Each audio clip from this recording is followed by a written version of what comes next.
Okay, there's your corrosion. You can see some build up on this, but just an idea of what's going on.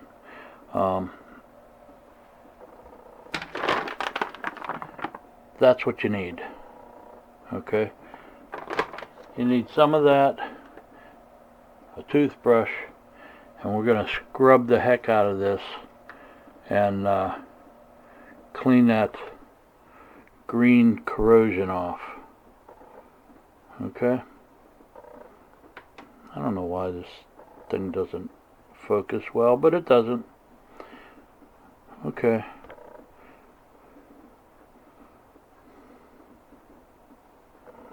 that's funny. Alright, well, you get the idea. Anyway, clean all that green off.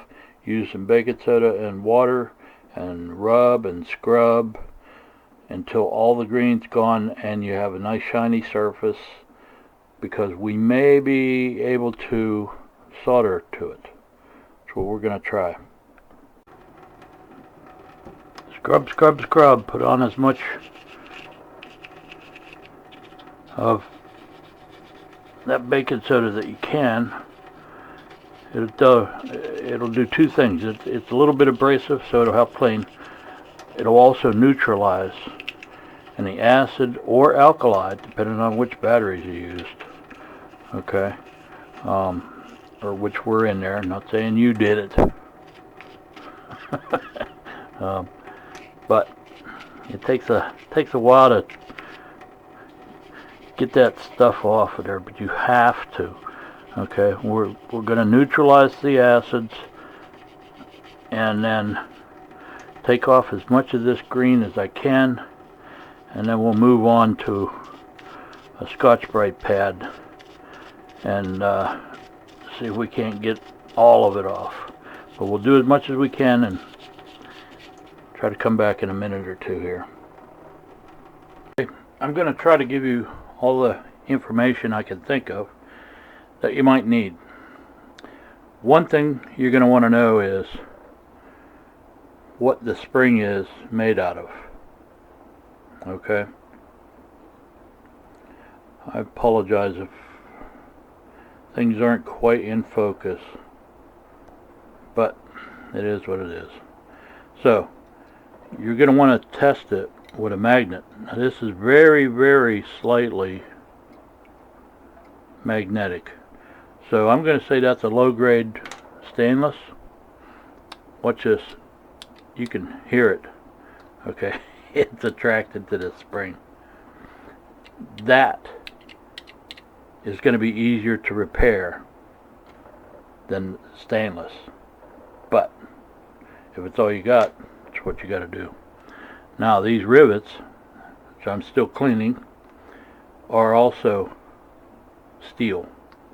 Okay, and that's good. Either that or brass will work just fine. If they're stainless, you're going to have trouble soldering to it.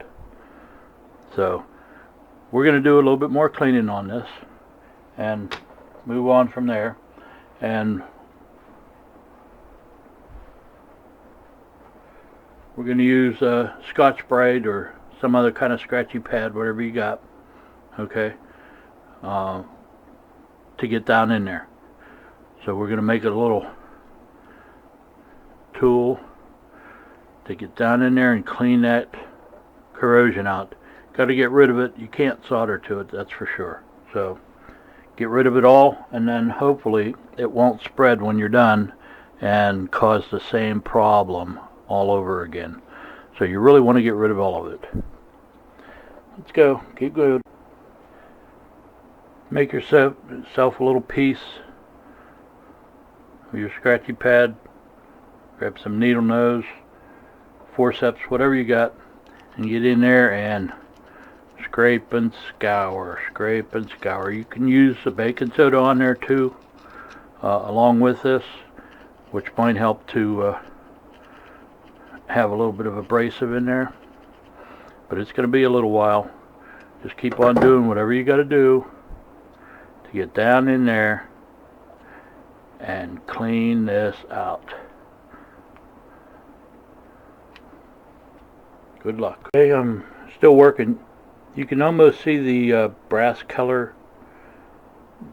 plating underneath there. Okay, but it is getting cleaner as I scour it.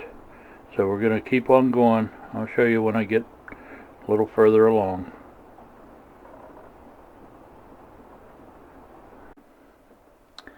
Cut me a little wedge, and now I'm cleaning even the inside of that rivet.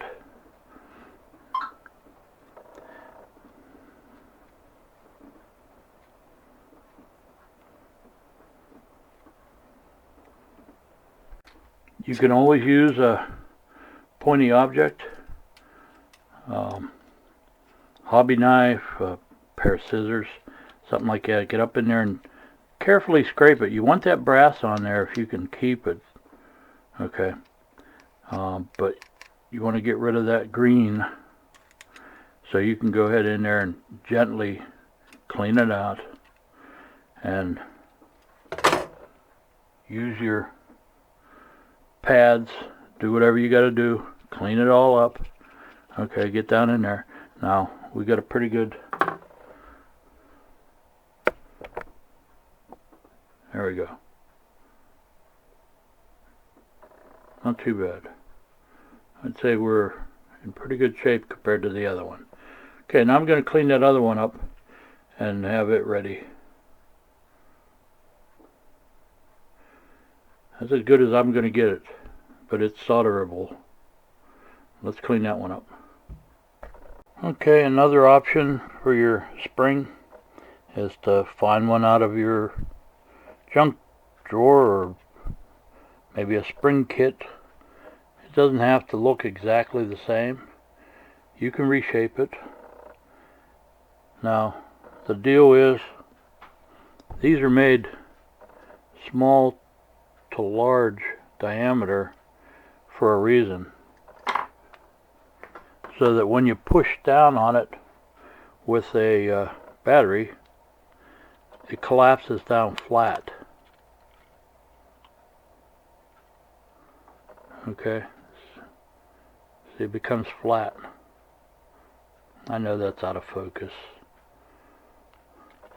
but that's what you're going to have to do. If you can't find one, then make one.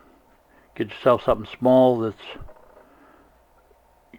probably close to the right size and start manipulating it with needle nose or whatever you have, and start making it go where you want it to go. Okay, and just start working it. Take your time, not like me. Take your time, manipulate it, bend it, twist it, do whatever you got to, and make what you want. Okay, you can make a couple smaller and then stretch out, make a couple bigger, and get it to where you want it. Once you get it to where you want it, then you're going to want to clean it again, like everything else that you're going to solder. Clean it good, use your scratching pad, sandpaper, whatever you got, and then we're going to go ahead and see if we can get some solder on this. Let me see what I can do here. Okay, I'm going to try this spring and see if it holds solder okay. Give it a try.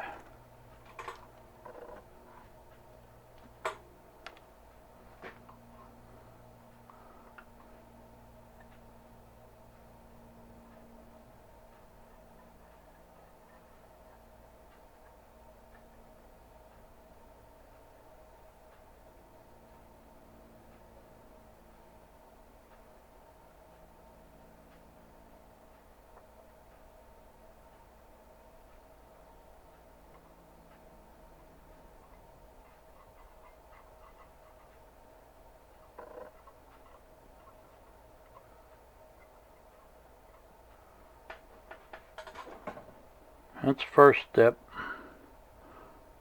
Try to see if we could get it to hold.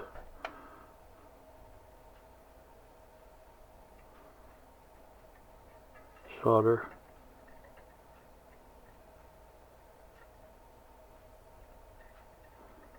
Looks like it's taking it. Like I said, if you get a stainless steel, it doesn't like to solder too easy. So we'll give this a try. I'll take a good look at it and see if that took. Okay, we're going to try a close-up here.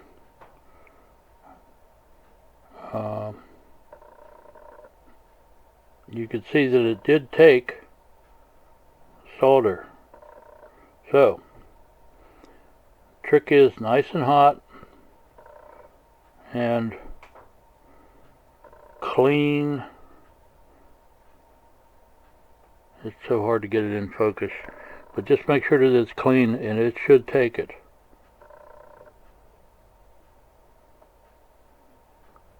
Okay, so we have a start. We know this spring will work, so we're going to go ahead and work on that. Okay, hopefully you can see it taking shape.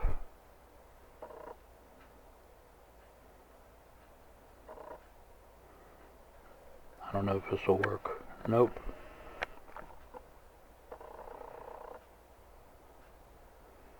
But you get the idea. Just work it with some needle nose and keep on getting it to where it's in pretty good shape like you want. And that's all you got to do. It doesn't have to be perfect. Now, I don't know how I'm going to film this one, but got to get some solder and cover this whole rivet with solder. Not crazy, you know, not too hot. You're going to have to get on, get off, get on, get off, because this is all plastic and it will melt it pretty quickly.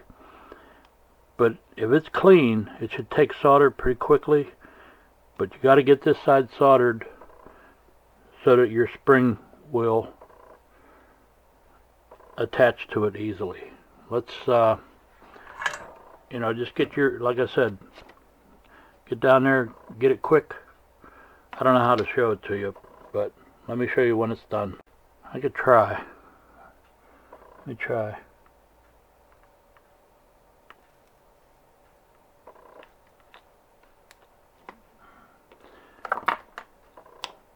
It's taking it already. There you go, see?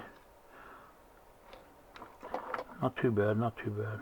You can even put some on your iron and then drop it down on there. Okay, not too long. We'll try that. Okay, it doesn't have to be 100%. You just need some solder on there to attach the spring to. So, like I said, it doesn't have to be 100%, so get off of it quickly. I didn't melt through the whole way or anything, so that rivet is still good, still attached. We can go from there and try to solder the spring. It's the next step. Well, there you go. Soldered on. Hopefully stays there for years. But that's one way to do it. Okay. Another way to do it would be, like I said before, get a bolt, a small bolt, and put it through there. And you could just bolt the spring to it by squeezing the spring down to the diameter of the bolt and then bolting it down on. That'll work too, if you got room for the bolt to stick out a little bit. Well, let's see how tough this is. It's not bad. It's pretty tough. So I gotta unsolder this now because I just did this as an example, but you can see how it turned out. Not too bad. It's a little effort, but have some patience. Big thing is to get that soldered without melting this, and that is difficult. It takes a little practice. On, off, real quick. Let it cool. Try it again. Make sure your rivet is super clean. That's all I can say. Good luck. Okay, now like I said, take your spring properly shaped and make a little loop on the bottom, on the widest part. Okay, and then take your bolt. I know this is extra long, but take your bolt, put it in through here somewhere. It's not going to fit through the top loop, so put it down in there. Work your way down into the bottom. Bring it up around.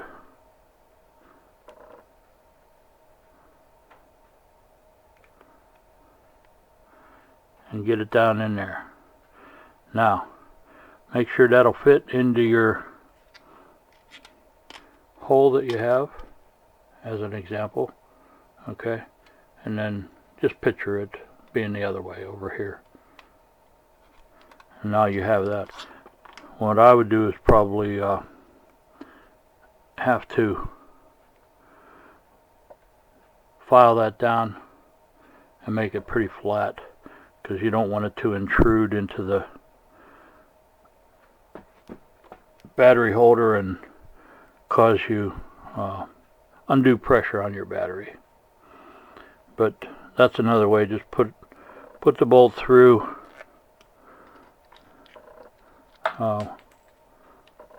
you know, and then screw it. So you can imagine that. Okay, that's another way to do it. That's the only two ways I've really had to do it. I guess if you had this, there's a possibility of cutting it out and cutting a new one out, cut the old one out so that they will match, put them together, and then you're going to have to weld this. I don't know any epoxy that would hold up really well, or any kind of glue. Some of this plastic is so smooth, nothing really sticks to it. So you would actually have to weld it together using a soldering iron and melt it. And you could do something like that if you had to. That's about it. I say good luck to you. It's a pain, but it's worth it when you're done, because you have a piece of equipment that was useless. I've done it quite a few times, and it'll last you for years.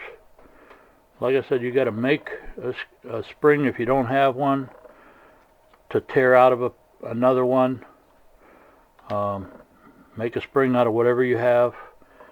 You can find a nice small spring inside of an ink pen, things like that. You know, look around, use your imagination. I think you'll get it. Good luck. Okay, one more tip. Whenever you have small bolts that need to be shortened up because they're too long, just about any even cheap set of wire crimpers, wire strippers will have the size of the screw that you want to cut, and all you do is put it in there and put it in from the non-threaded side here. Screw it down in. Put it in through the threaded side, I'm sorry. Put it in through the threaded side. Screw it down in, and then you cut it off, and when you pull it out, you should have the threads. The threads will self-clean, and it'll clean the bolt and clean the edge of the bolt off. after you've cut it. It works great. So there, if your bolts are too long, cut them short yourself. Don't have to go out and buy them.